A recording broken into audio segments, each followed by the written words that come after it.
का स्वागत है साइंस जीवी चैनल पे। बच्चों, आपका साइंस का एग्ज़ाम हो चुका है क्लास 10th का, और अब सोशल साइंस का एग्ज़ाम आपका होना है। तो आज अब इस वीडियो में लेके आए हैं जो पिछले साल 2024 का पेपर हुआ था, उसको एक बार आप देख लो, क्योंकि बहुत सारा पैटर्न और किस तरह के क्वेश्चंस आते हैं वो आप इजीली देख सकते हो।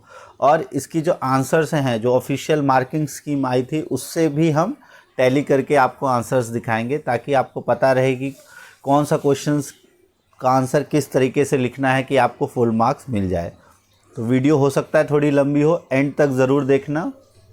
और काफ़ी क्वेश्चंस आपके उसी तरीके से रिपीटेड होंगे, और आंसर्स लिखने की भी प्रैक्टिस होगी आपकी, किस तरह से आंसर्स लिखने होते हैं। तो आज जो हम करने वाले हैं, एक ही सेट करेंगे ताकि आपको एक आइडिया लगे। ये 32 1x1 का जो सेट है सोशल साइंस का 2024 का, वो करेंगे। तो सबसे पहले जो थे, इसमें अगर आप देखो इंस्ट्रक्शंस आपको पता ही हैं। 37 क्वेश्चंस होते हैं, 1 से 20 तक मल्टीपल चॉइस क्वेश्चन, फिर उसके बाद 2 नंबर के, फिर उसके बाद आपके 3 अंक के, फिर 5 अंक के, और उसके बाद आपका केस बेस्ड और एक मैप से रिलेटेड क्वेश्चन है। तो सबसे पहले हम बहुविकल्पीय प्रश्न की बात करते हैं। इसमें हम आमतौर पर हिंदी मीडियम में ही पेपर को भी देखेंगे और आंसर की भी देखेंगे। इंग्लिश मीडियम का पेपर भी आप साथ के साथ देख लेना, अगर आपका इंग्लिश मीडियम है। एक आइडिया आपको लग जाएगा, रफ आइडिया किस तरीके से करना है। तो फटाफट वीडियो को लाइक कर दो। तो पहला क्वेश्चन अगर देखें, इसमें कहा गया है निम्नलिखित में से किस देश से जूसेपे गैरिबाल्डी का संबंध था। ऑप्शंस देखें, ऑस्ट्रिया, इटली, यूनान और स्पेन। ये तो वैसे इजी क्वेश्चन है, आपको पता है जूसेपे मारिया गैरिबाल्डी जो पूरा नाम था, ये इटली के रिवॉल्यूशनरी थे। तो इसका सही आंसर हो जाएगा इटली। बहुत इजी था। इस तरह के क्वेश्चंस भी आएंगे आपके एग्ज़ाम में, हो सकता है अब इस बार और किसी का पूछ लिया जाए संबंध देश का। दूसरा है, नीचे 2 कथन दिए गए हैं, अभिकथन ए और कारण। आपको बताना है कौन सा इसमें सही है और कौन सा गलत है। 1871 के बाद यूरोप में राष्ट्रवादी तनाव का सबसे गंभीर स्रोत बाल्कन था, और बाल्कन का एक बड़ा हिस्सा ऑटोमन साम्राज्य के नियंत्रण में था। तो पहला स्टेटमेंट बिल्कुल सही है, दूसरा भी बिल्कुल सही है। तो इसमें हो जाएगा ए और आर दोनों सही है। और व्याख्या भी करता है या नहीं, अब ऑप्शन यहाँ आता है, तो बिल्कुल ये व्याख्या भी करता है, तो इसलिए इसका आंसर हो जाएगा ऑप्शन नंबर ए। फिर ये इंग्लिश में है, तो फटाफट अब क्वेश्चंस में मार्क कर देता हूँ। ये मल्टीपल चॉइस तो इसमें मार्क किया ही जा सकता है इंग्लिश में। फिर अब तीसरा क्वेश्चन है आपका, इनको घटनाओं को काल क्रम अनुसार व्यवस्थित करना है और सही विकल्प का चयन करना है। तो जैसे कस्तूनतुनिया की संधि है, ये अगर हम देखें तो ये हुआ था आपका 1832 में, जिसमें ब्रिटेन, फ्रांस, रूस इन सब ने हिस्सा लिया था, ऑटोमन साम्राज्य ने भी। और इसकी संधि कहाँ हुई थी? लंदन में हुई थी। फिर नेपोलियन की हार की अगर हम बात करें, तो नेपोलियन की हार कब हुई थी? तो नेपोलियन की पराजय जो है वो वाटरलू के लड़ाई में हुई थी, और ये हुआ था आपका जून 1815। तो नेपोलियन की हार हुई 1815 में। फिर इटली का एकीकरण, अब इस क्वेश्चन में दिक्कत क्या थी कि आपको इटली का एकीकरण स्टार्ट तो हुआ था 1861 में, लेकिन कंप्लीट होने में इसको लगभग 10 साल का समय लग गया था। तो 1871 में जाके ये ख़त्म हुआ था।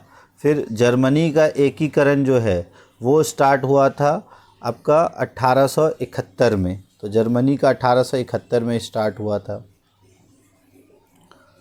तो अब ऑप्शंस के हिसाब से देखें तो क्या है, सब आपको काल के क्रम अनुसार व्यवस्थित करना है। तो सबसे पहले आएगा नेपोलियन की हार, तो नेपोलियन की हार इसमें ये वाला नहीं होगा, ये वाला नहीं होगा। अब ये देखो 2 फिर उसके बाद है, इसके बाद अगर आप देखो तो कस्तूनतुनिया की संधि, तो उसके बाद है 1, तो ये हो गया 1। तो इसका सही आंसर हो जाएगा ऑप्शन नंबर सी होना चाहिए। यहाँ तक तो ठीक है, 2 1, ये 2 3 ये गलत है। फिर 4 है आपका जर्मनी का एकीकरण, और फिर उसके बाद 3। तो अब अगर हम देखें तो ये ऑप्शन भी गलत है, पहले 3 आना चाहिए फिर 4 आना चाहिए।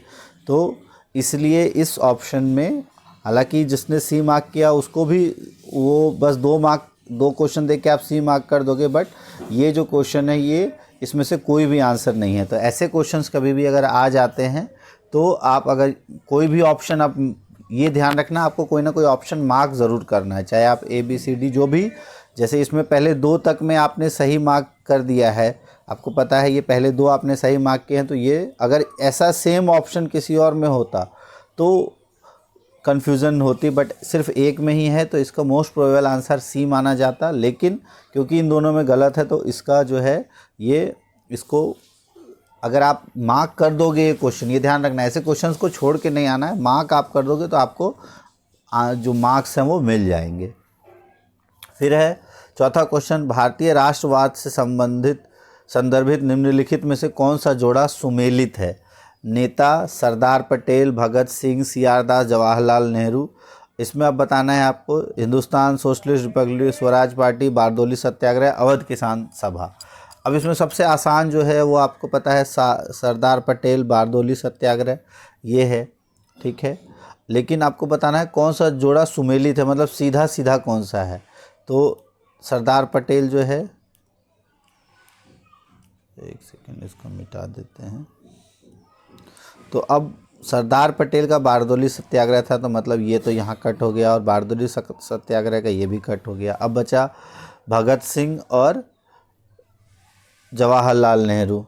और स्वराज पार्टी की अगर हम बात करें तो स्वराज पार्टी की जो आधारशिला रखी थी वो रखी थी सी.आर. दास ने, जो चौरी चौरा की घटना होने के बाद उन्होंने, गांधी जी ने आंदोलन बंद कर दिया था, उसके बाद स्वराज पार्टी की स्थापना हुई थी 1923 में, तो ये भी गलत हो गया। तो एक ही बचता है आपका, ऑप्शन नंबर डी सही है। जवाहरलाल नेहरू ने अवध किसान सभा की स्थापना की थी, और Bhagat Singh Hindustan Socialist Republican Army की स्थापना की थी आपने। फिर उसके बाद है सही सुमेलित जोड़े का चयन करना है आपको। लोहा, प्राकृतिक गैस, अलोह धातु, निकल, अधात्विक खनिज, बलुआ पत्थर, या ऊर्जा खनिज कोबाल्ट। तो लोहा जो है वो प्राकृतिक गैस, तो ये बिल्कुल गलत है। अलोह धातु निकल जो है वो लोह धातु है। फिर है अधात्विक खनिज बलुआ पत्थर, बिल्कुल ये सही है आपका, और यही सही है। ऊर्जा खनिज ये कोबाल्ट नहीं है, ठीक है। और अगर ये मैच द फॉलोइंग में आए तो लोहा धातु कौन सा है? लोहा है, निकल, ठीक है। उसके बाद अलोह धातु कौन सा है? वो है आपका कोबाल्ट। और ऊर्जा खनिज कौन सा है? प्राकृतिक गैस। हालांकि इसमें आपको पूछा गया है कौन सा सही है, तो ऑप्शन नंबर कौन सा हो जाएगा? अगर हम देखें इसमें आपको सही पूछा गया है कि कौन सा सही है, तो इसका सही आंसर है ऑप्शन नंबर सी, अधात्विक खनिज। अगर आपको स्पीड थोड़ी धीरे लग रही है तो आप इसको 1.5x पे भी देख सकते हो, जल्दी आपका ख़त्म हो जाएगा। उसके बाद है दिए गए कथनों को पढ़ना है और निम्नलिखित में से रबी शस्य ऋतु के संबंध में सही विकल्प बताना है कि रबी फसलों के बारे में सही विकल्प क्या है। कि रबी फसलों को शीत ऋतु में बोया जाता है, तो बिल्कुल ये आमतौर पर रबी फसलों को हम किस में बोते हैं? अक्टूबर के आसपास, तो ये भी सही है हमारा, ठीक है। इन्हें अक्टूबर से दिसंबर में बोया जाता है और अप्रैल से जून में काटा जाता है, ये बिल्कुल सही है। फिर इनकी मुख्य फसलें मक्का, कपास और जूट, तो ये तो गलत है, क्योंकि ये जो कपास, जूट, ये सब के इसके हैं खरीफ की मुख्य फसलें हैं, ठीक है। फिर है पंजाब, हरियाणा, उत्तर प्रदेश गेहूं उत्पादन के महत्वपूर्ण राज्य हैं, बिल्कुल ये सही है। और रबी के मुख्य फसल गेहूं है, तो पहला, दूसरा, चौथा सही है। इसका सही ऑप्शन हो जाएगा ऑप्शन नंबर सी। अच्छा, ये और चीज़ ध्यान रखना, आप बहुत बार क्या होता है, आपको अगर नहीं आए तो बाय चांस तुक्के में आप ऑप्शन सी भी लगा सकते हो। ये अगर कुछ नहीं आ रहा है तो आप कर सकते हो, बट बेटर है कि अच्छे से पढ़ लो। फिर है निम्नलिखित जानकारी की सहायता से मृदा की पहचान कीजिए। यह उच्च तापमान वाले क्षेत्रों में विकसित होती है, यह भारी वर्षा से अत्यधिक विक्षालन का परिणाम है और इसमें ह्यूमस की मात्रा कमी पाई जाती है। तो किस प्रकार की मिट्टी होगी ये? मरुस्थली, तो मरुस्थली तो नहीं होगा, क्योंकि ये भारी वर्षा वाले क्षेत्र में पाई जाएगी, तो मरुस्थली नहीं होगा। पीली मिट्टी भी नहीं होगा। बचा लेटेराइट और काले मिट्टी, तो काली मिट्टी में ह्यूमस की मात्रा बहुत अधिक होता है, तो ये भी नहीं होगा। ऑप्शन नंबर सी सही होगा। अगर आप देखो सी ऑप्शन देखो अभी तक में कितने हुए हैं, तो लगभग 3-4 ये क्वेश्चन का आंसर सी ऑप्शन ही हो गया है, ठीक है, तो ये आपका अभी हमने कर लिया, देख लो क्वेश्चन आपका। ठीक है, नेक्स्ट है 8वां क्वेश्चन, निम्नलिखित में से कौन सा शब्द महिलाओं की सामाजिक, राजनीतिक और आर्थिक समानता में विश्वास और उसकी वकालत करने से संबंधित है? पितृसत्ता, मातृसत्ता, समाजवाद, नारीवाद में सही है इसका नारीवाद। फिर है दिए गए कथनों को आपको पढ़ना है। भारत का कोई भी राजकीय धर्म नहीं है, बिल्कुल ये सही है। भारत में सभी समुदायों को किसी भी विशेष धर्म का पालन और प्रचार करने की आज़ादी है, बिल्कुल सही है। तो उपयुक्त कथन से कौन सा संवैधानिक शब्द उपयोग किया जाता है? गणतंत्र, पंथ निरपेक्ष, संप्रभुता या समाजवाद? तो पंथ निरपेक्ष इसका सही उत्तर होगा। फिर है स्तंभ 1 का मिलान करना है आपको स्तंभ 2 से। कहा गया है केंद्रीय सूची के विषय, तो केंद्रीय सूची के विषय है, इन विषयों पर राज्य सरकारें कानून बनाती है? नहीं, ऐसा नहीं है। राज्य सूची के विषय, तो ये बिल्कुल होगा कि इन विषयों पर राज्य सरकारें कानून बनाती है। केंद्रीय सूची के विषय, तो इन विषय पर सिर्फ केंद्र सरकार कानून बनाती है। समवर्ती सूची के विषय, तो समवर्ती सूची केंद्र और राज्य दोनों के अधिकार क्षेत्र के विषय होते हैं। और बाकी बचे हुए विषय जो है वो ये हो जाएगा। तो ऑप्शन नंबर फर्स्ट का है डी। तो अब देखो फर्स्ट का डी, तो एक से ही आपका आ जाएगा फर्स्ट का डी। और लेकिन अच्छा इसमें थोड़ी सा ये 2 सेम है ना, तो यहाँ पर अगर हम देखें फर्स्ट का हमारा, अच्छा कंफर्म अगर हम देखें राज्य सूची के विषय, तो सेकंड का ए होना चाहिए, सेकंड का ए इसमें है। ठीक है, तो इसमें फर्स्ट का बी दिया हुआ है क्योंकि 2 केंद्र सरकार से है, यहाँ भी केंद्र है और यहाँ भी केंद्र है। तो बचे हुए विषय पे भी केंद्र सरकार कानून बनाती है और केंद्रीय सूची के विषय पे भी केंद्र सरकार कानून बनाती है, तो इसीलिए ये दोनों ऑप्शंस कन्फ्यूजन है। तो आप देखो जो कंफर्म है आपका, तो राज्य सूची के विषय पर राज्य सरकार कानून बनाती है, समवर्ती पर दोनों मिलकर कानून बनाते हैं। तो सेकेंड का ए और थर्ड का सी, ये दोनों अगर आप देखो तो ये इसमें है, तो ऑप्शन नंबर डी ही इसका सही आंसर होगा। फिर है कौन से ब्रुसेल्स में अलग, निम्नलिखित में से कौन सा ब्रुसेल्स में अलग सरकार बनाने में बेल्जियम का प्राथमिक उद्देश्य था? तो बेल्जियम का प्राथमिक उद्देश्य क्या था? सांस्कृतिक कार्यों को बढ़ावा देना, अंतर्राष्ट्रीय संबंधों का प्रबंधन करना, स्थानीय कानूनों को लागू करना या भाषाई समायोजन सुनिश्चित करना? तो इसका सही आंसर है भाषाई समायोजन सुनिश्चित करना। फिर एक बार क्वेश्चन आप देख लो, इंग्लिश मीडियम, इसका आंसर फेमिनिस्ट, इसका आंसर है आपका सेक्युलर। फिर यहाँ पे option number D, then ensuring linguistic accommodation. फिर 12वां क्वेश्चन है जैसे निम्नलिखित में से किस देश में 2 दलीय प्रणाली है? चीन, ब्रिटेन, भारत, पाकिस्तान? भारत में तो है नहीं, पाकिस्तान में भी नहीं है, और चीन में आपको पता है कि यहाँ पे तो आपका सिर्फ एक ही पार्टी की सरकार रहती है चीन में, तो ये भी नहीं होगा। तो अगर आपको नहीं भी पता है तो बाय डिफ़ॉल्ट इसका आंसर हो जाता है ब्रिटेन। और ब्रिटेन में कौन सी पार्टी है? 2 पार्टी होती है, एक कंजर्वेटिव और एक लेबर पार्टी।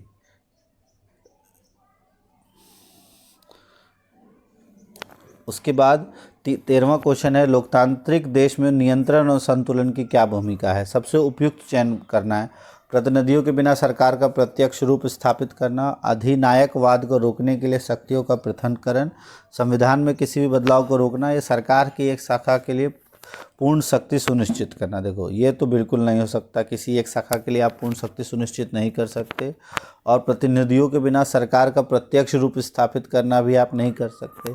अब है अधिनायकवाद को रोकने के लिए, बिल्कुल ये भी हम करते हैं, और संविधान में किसी बदलाव को रोकना ये भी ज़रूरी है। तो अब दोनों में से कौन सा बेस्ट ऑप्शन है? तो दोनों में से जो सबसे बेस्ट है वो है किसी एक का अधिनायकवाद को रोकना और शक्तियों का पृथक्करण करना, ये सबसे बेस्ट ऑप्शन है नियंत्रण और संतुलन के लिए। फिर है मान लीजिए एक परिवार के सदस्यों की मासिक आय इतनी है, तो ये तो सिंपल मैथ्स का क्वेश्चन है।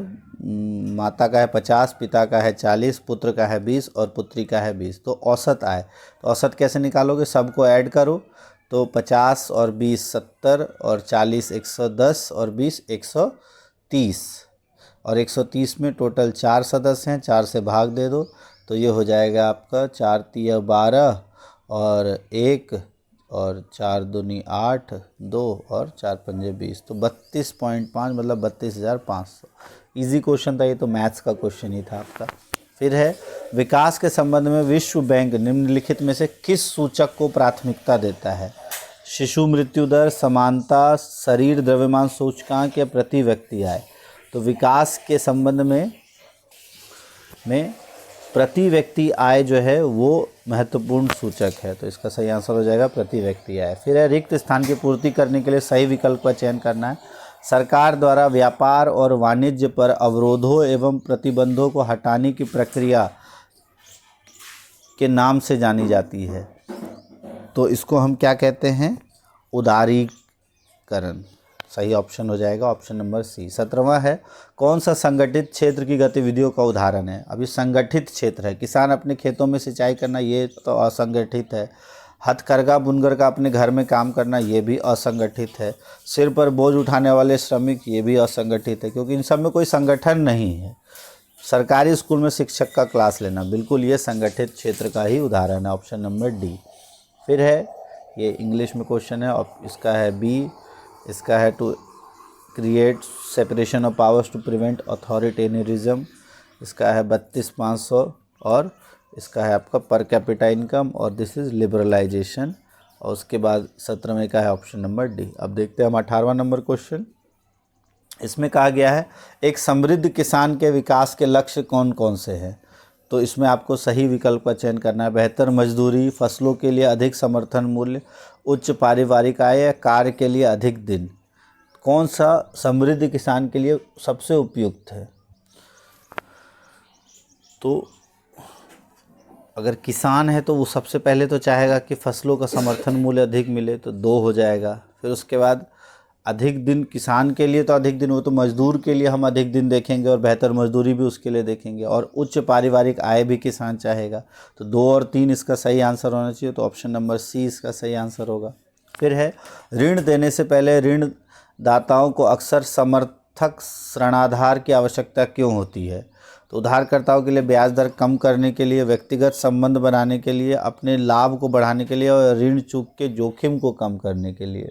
तो ऋणाधार, जैसे हम कोई आप बैंक से लोन लेने जाओ तो आपका सिबिल वगैरह चेक होता है ना, तो वो क्यों किया जाता है? ताकि लोन डिफ़ॉल्ट कम हो, तो ऋण चूक के जोखिम को कम करने के लिए। लास्ट 20वां क्वेश्चन है, इसमें दी गई तस्वीर को ध्यानपूर्वक देखना है और बैंक की आय का निष्कर्ष निकालना है।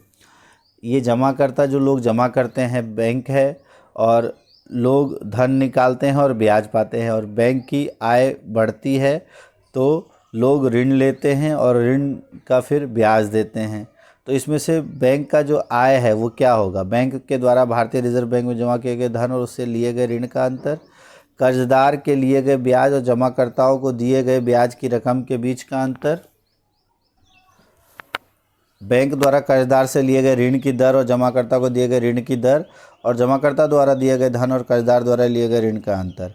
तो अगर आप देखो तो बैंक जो है वो दे क्या रहा है? तो वो दे रहा है जो है वो ब्याज, जो लोग जमा कर रहे हैं, और इसको पैसे के बदले बैंक को मिल क्या रहा है? वो भी ब्याज। तो ब्याज का डिफरेंस ही बैंक का आय होगा, क्योंकि बैंक का अपना पैसा तो कुछ नहीं है, वो लोग यहाँ जमा कर रहे हैं, ये ले रहे हैं, तो इन्हीं का पैसा जमा किया हुआ ले रहे हैं। बस जो बैंक की आय है वो इनसे जो जितना इंटरेस्ट लेते हैं, मान लो इसने 100 रुपये जमा किया बैंक में, ठीक है, और इसने फिर 100 रुपये बैंक ने इसको लोन दे दिया, अब बैंक के पास कुछ नहीं बचा। फिर अब बैंक ने जो है इस 100 रुपये पे कहा कि हम आपसे 10 रुपये ब्याज लेंगे, तो बैंक के पास 10 रुपये आ गया, और क्योंकि इसने 100 रुपये जमा किया था तो इसने कहा कि हम आपको 5 रुपये जो है वो जमा करने का ब्याज देंगे, तो 5 रुपये इसने इसको दे दिया, तो अब बच गया बैंक के पास 5 रुपये, तो यही इसकी शुद्ध आय होगी बैंक की। तो इसलिए जो कर्जदार से लिया गया ब्याज और जमाकर्ताओं को दिए गए ब्याज के बीच का अंतर ही जो है वो बैंक की आय होती है। तो ये हो गया आपका 20 क्वेश्चन। और दृष्टिबाधित के लिए जो प्रश्न था, कौन से ऋण के औपचारिक स्रोतों की कार्यप्रणाली पर नज़र रखता है? रिजर्व बैंक, स्टेट बैंक, राष्ट्रीय विकास परिषद या राष्ट्रीय वित्त आयोग? तो जो ऋण दाताओं के जो कार्यप्रणाली है उस पर आमतौर पर भारतीय रिजर्व बैंक ही नज़र रखता है। तो ये तो थे आपके सारे मल्टीपल चॉइस क्वेश्चंस।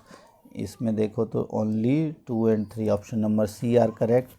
यहाँ पे है to mitigate the risk of loan default, यहाँ है आपका ऑप्शन नंबर बी।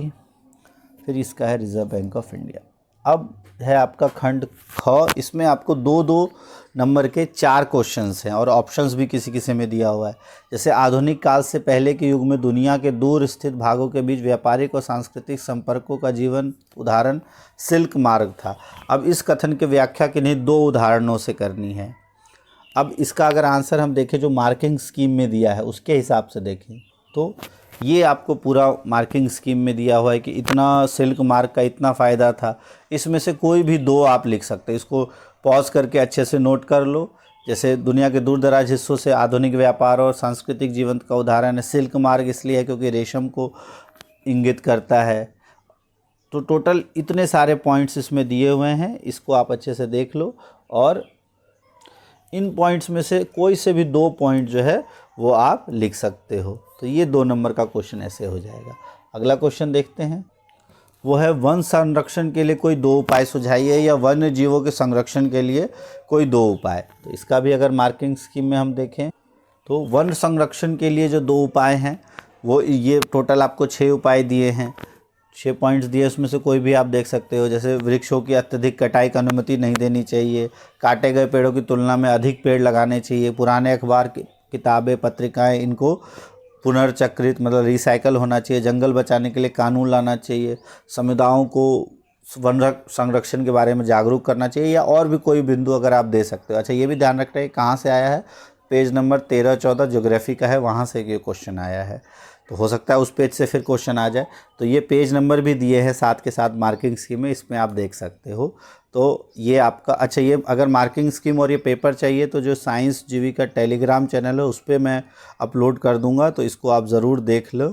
साइंस जीवी टेलीग्राम चैनल है, उसका लिंक भी मैं डाल दूंगा डिस्क्रिप्शन बॉक्स में, वहाँ से आप इसके आंसर की मार्किंग स्कीम और जो कोड था पेपर का उसकी दोनों की PDF आप ले सकते हो और फिर आंसर आप अच्छे से देख सकते हो। तो कोई भी 2 पॉइंट आपको इसमें से बता देना था। फिर है वन्य जीवों के संरक्षण के लिए कोई 2 उपाय, तो ये है ये भी आपको 7-8 बिंदु दिए हुए, इनमें से कोई भी 2 बिंदु आपको बताने हैं। तो इस तरीके से आंसर आपको लिखना होता है। आमतौर पर पॉइंट वाइज जैसे पॉइंट वाइज दिए हैं तो आपको लिखने में भी बेहतरी होती है और आपको मार्क्स भी ज़्यादा मिलते हैं। उसके बाद जो 23वां क्वेश्चन था वो था सत्ता की साझेदारी क्यों ज़रूरी है, स्पष्ट करना है। तो सत्ता की साझेदारी क्यों ज़रूरी है, को सामाजिक समूहों के बीच जो है संघर्ष की भावना को कम करने में, राजनीतिक व्यवस्था की स्थिरता सुनिश्चित करने में। तो टोटल आप देख रहे हो कितने सारे पॉइंट्स हैं। राष्ट्र को एकजुट करने में और नागरिक भागीदारी के माध्यम से शासन प्रणाली में हिस्सा हासिल कर सकते हैं। तो इनमें से कोई भी 2 पॉइंट लिखना है और ये पेज नंबर 6 पॉलिटी से आया हुआ है आपका क्वेश्चन। फिर है सार्वजनिक और निजी क्षेत्र में अंतर स्पष्ट करना है, तो ये बहुत अच्छे से दिया हुआ है, देख लो। सार्वजनिक क्षेत्र में अधिकांश संपत्तियों पर सरकार का स्वामित्व होता है, निजी क्षेत्र में एक निजी व्यक्ति या कंपनी का स्वामित्व होता है।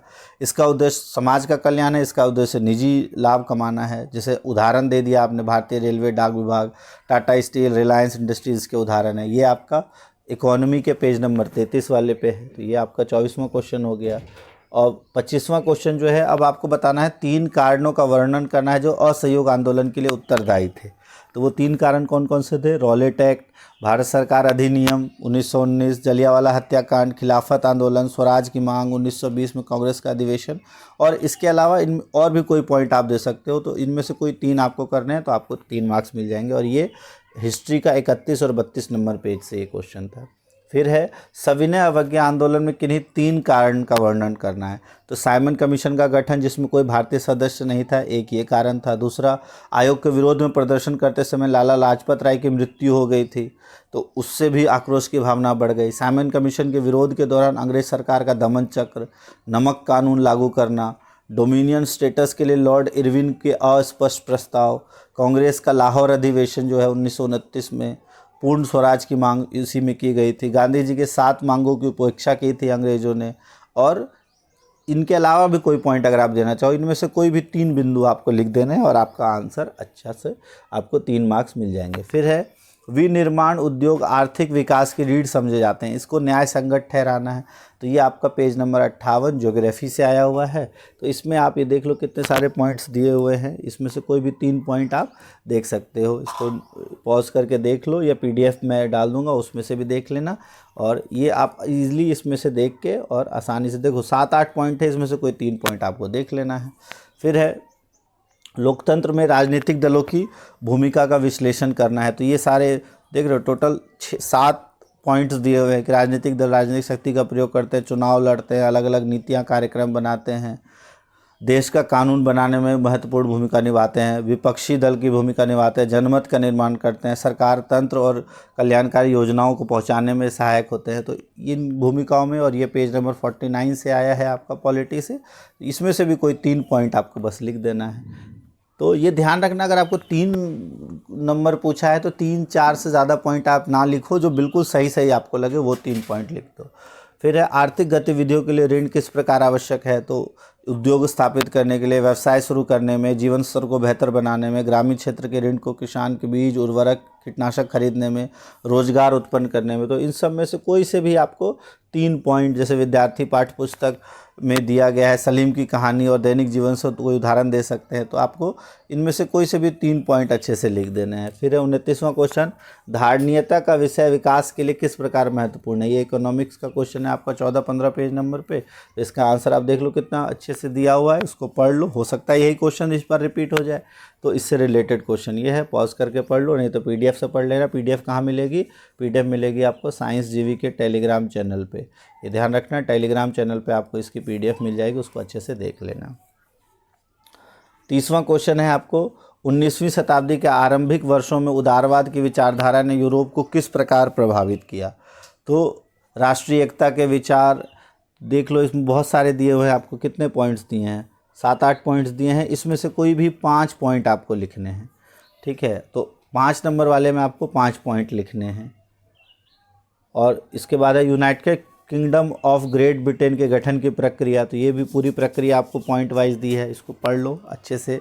ये 22 नंबर पेज हिस्ट्री का क्वेश्चन है। तो ऐसे पॉइंट्स वाइज अगर आप जल्दी जल्दी एक पूरा पेपर अच्छे से पढ़ लेते हो तो बहुत सारा पॉइंट आपको दिमाग में रहेगा एग्ज़ाम में लिखने से पहले। तो एग्ज़ाम में जाने से पहले इसको ज़रूर कर लेना। और अगर ऐसी ये वीडियो अच्छी लगेगी तो अगर आप कहोगे तो एक और पेपर और मार्किंग स्कीम के साथ हम आपके एग्ज़ाम से पहले पहले एक और वीडियो लेके आ जाएंगे, अगर इसका रिस्पॉन्स अच्छा मिला तो। फिर है आपको आर्थिक विकास के लिए ऊर्जा किस प्रकार एक आधारभूत आवश्यकता है। तो ये भी आपको पॉइंट्स दिए हुए हैं, अच्छे से पढ़ो। 50 नंबर पेज का ज्योग्राफी का क्वेश्चन है, तो इसमें आप अच्छे से सारे पॉइंट्स पढ़ लो। और ये टोटल आपको देखो 7 पॉइंट्स दिए हुए हैं, और इनमें से कोई सा भी आप आंसर कोई भी 4 या 5 पॉइंट आपको अच्छे से लिख देना है। फिर है ऊर्जा के परंपरागत स्रोत किस प्रकार अपरंपरागत स्रोतों से भिन्न है। तो देख लो टोटल 7 पॉइंट आप दिए हैं, अच्छे से पढ़ो। इसमें से कोई भी से भी आपके 5 पॉइंट अच्छे से लिख दो। कौन कौन से हैं, जैसे समाप्त होने योग्य हैं, परंपरागत में समय लगता है बनने में, जीवाश्म ईंधन से प्राप्त होते हैं, और अपरंपरागत स्रोतों से कैसे भिन्न है वो भी आप लिख सकते हो। तो ये था आपका क्वेश्चन। फिर 32वां क्वेश्चन जो है ये पॉलिटी से आया हुआ है आपका, कि लोकतांत्रिक सरकारें अन्य शासन व्यवस्था की तुलना में किस प्रकार बेहतर है। तो ये इतने सारे पॉइंट्स दिए हैं, टोटल देखो 9 पॉइंट दिए हैं।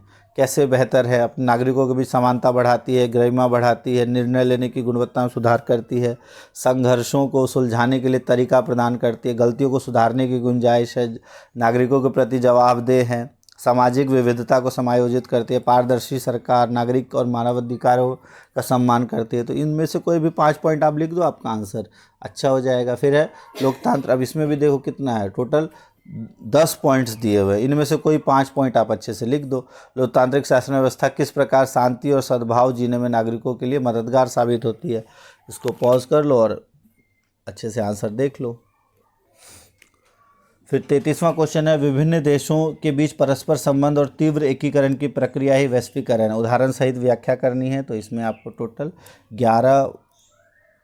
11 पॉइंट है, इसको अच्छे से पढ़ लो और इससे रिलेटेड आप आंसर अपना अच्छे से बना लो। हो सकता है एग्जैक्ट इसी तरह का क्वेश्चन एग्जाम में या इससे मिलता जुलता आ जाए आपके इस बार भी। ये काफ़ी हेल्प करेगा आपको, अगर ये पूरा पेपर आप अच्छे से पढ़ जाते हो।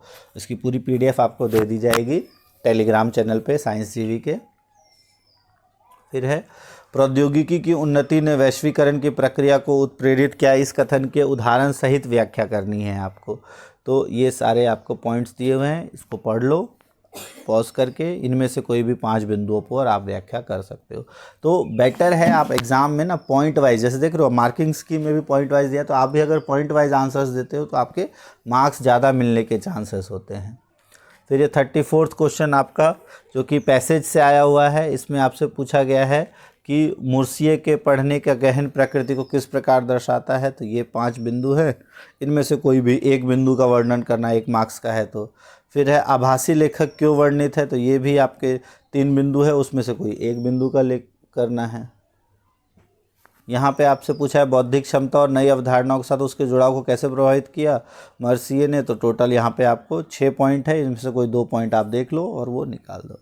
फिर है बाढ़, बाढ़ से रिलेटेड आपको यहाँ चीज़ें दी हुई हैं, और उसके बाद आपसे पूछा गया है कि 2 आवश्यक वस्तुओं का उल्लेख करना है जिनमें आपातकालीन किट में शामिल किया जाना है। तो अब देख लो इतने सारे हैं, टॉर्च, बैटरी, प्राथमिक उपचार पेटी, पोर्टेबल रेडियो, ट्रांजिस्टर, आवश्यक दवाएं, आवश्यक खाद्य पदार्थ, मोमबत्ती, माचिस।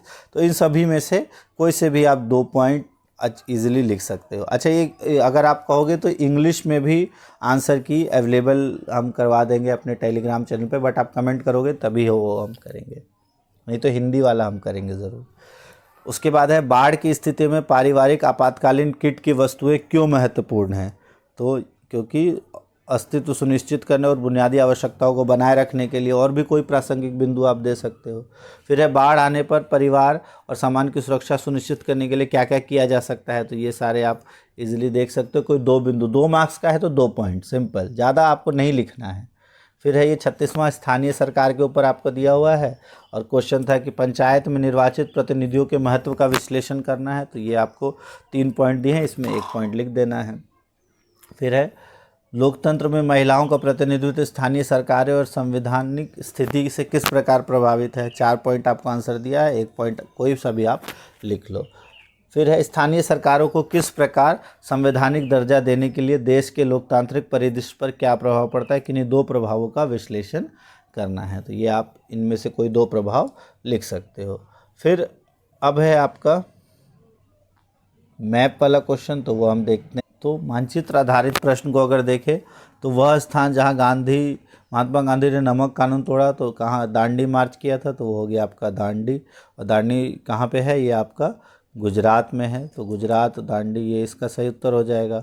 और वह स्थान जहाँ भारतीय राष्ट्रीय कांग्रेस का अधिवेशन 1927 में हुआ था, तो 1927 में मद्रास में हुआ था। तो मद्रास या चेन्नई, जो अभी के समय में चेन्नई। फिर है भारत के रेखा मानचित्र पर किन्हीं 3 को उपयुक्त करना है। हीराकुंड बांध, तो हीराकुंड बांध कहाँ पे है, ये है आपका उड़ीसा में, ठीक है।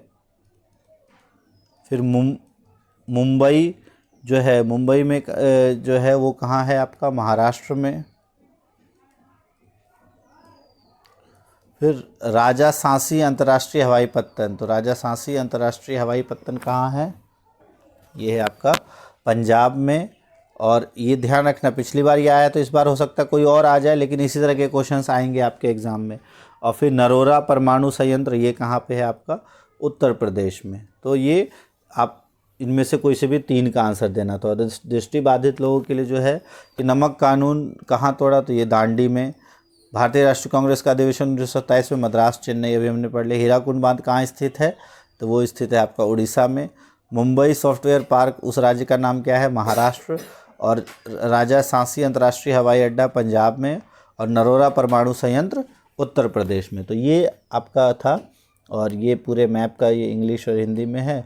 और अगर आप देखो मैप में कौन सा कहाँ है, तो इसको जो सबसे पहला था हमारा दांडी मार्च, तो ये आपका यहाँ, ये है आपका, ये जो ए है, सॉरी ए यहाँ आपको गिवन है ए, तो ये आपका है दांडी, इसका नाम आपको लिखना था दांडी, जहाँ हुआ था। और जो ए बी में है आपका, जहाँ पर कि कांग्रेस का अधिवेशन हुआ था, तो ये है आपका मद्रास। तो ये 2 हो गया। फिर आपको जो बाकी 5 लिखने थे, जैसे पंजाब में, तो पंजाब में है यहाँ पे आपका कौन सा, राजा सांसी एयरपोर्ट था। फिर नरोरा आपको बताना है उत्तर प्रदेश, यहाँ पे आपका जो है वो नरोरा उत्तर प्रदेश में परमाणु संयंत्र है। और एक और आपसे पूछा गया था हीराकुंड बांध, तो हीराकुंड बांध कहाँ है? उड़ीसा में। तो ये देखो, ये उत्तर प्रदेश, बिहार, बंगाल और इधर है आपका ये बिहार, झारखंड, ये आपका पूरा बंगाल और ये है आपका उड़ीसा। तो ये हो गया आपको हीराकुंड बांध। उसके बाद आपको क्या पूछा गया था? सॉफ्टवेयर पार्क, तो ये मुंबई महाराष्ट्र, ये यहाँ गुजरात के नीचे। तो इस तरह से ये आपका मैप का भी वर्क हो गया और ये पूरा पेपर अच्छे से हमने देख लिया है। अगर आपको कोई भी डाउट हो तो आप कमेंट बॉक्स में लिख सकते हो, और इसका एग्ज़ाम से पहले ये ज़रूर देख के चले जाना, आंसर की को एक बार अच्छे से देख लेना। और इस तरह के और पेपर्स अगर आपको चाहिए तो कमेंट बॉक्स में ज़रूर लिखना। टेलीग्राम चैनल का लिंक मैं कमेंट बॉक्स में पिन कर दूंगा, और उस पर आपके दोनों PDF, क्वेश्चन पेपर का भी PDF और मार्किंग स्कीम की भी PDF होगी। उससे आप अपनी तैयारी को एक बार और देख सकते हो अच्छे से, किस तरह से आंसर्स लिखना है। वीडियो अच्छी लगी तो वीडियो को लाइक ज़रूर करना। चैनल को आपने सब्सक्राइब कर ही लिया होगा, और जैसे ही आपका पेपर होगा तो इस पर हम आंसर की भी जल्दी से जल्दी अपलोड कर देंगे, तो आप आंसर की भी उस पर देख सकते हो। So all the best. और साइंस के आंसर की भी अपलोड की है हमने, अगर आपने नहीं देखा है तो आप देख लेना। All the best. Thanks for watching science JV।